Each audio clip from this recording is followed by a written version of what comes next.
Hello, hello, hello mga tanging ina. Na-miss nyo ba ako? Did you miss me guys? OMG, na-miss ko kayong lahat.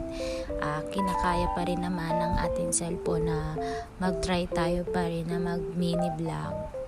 So ayan guys, papakita ko lang sa inyo yung mga pictures and everything na mga nangyari sa amin lately. So ayan guys. Hi, mapapabuntong hininga ka na lang talaga sa mga bagay-bagay na nangyari sa mundo. Even na malapit na yung birthday ko guys, puro pa rin problema. Pero laban lang para sa ating self and also sa ating mga junakis guys. Masyado ako ngayon nagbe-break out dahil sa mga nangyari past days. Na ngayon na syempre tangingin na lang tayo, nasa bahay lang.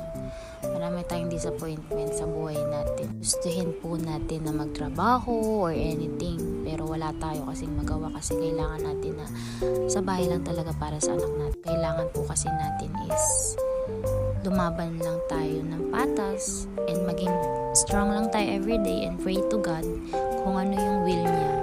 Trust lang tayo sa kung anong meron. Kasi hindi naman lagi is happy tayo palagi. Siyempre may mga pagsubok pa rin talaga sa buhay natin na dumadaan. And kailangan pa rin natin magbigay ng chance sa mga taong nakagawa ng kamalian sa. Kasi nga kung si Lord nagbibigay ng chance na only, what more pa tayo. Pero may hangganan din naman. So yun lang guys. Maraming salamat sa panonood. Bye-bye!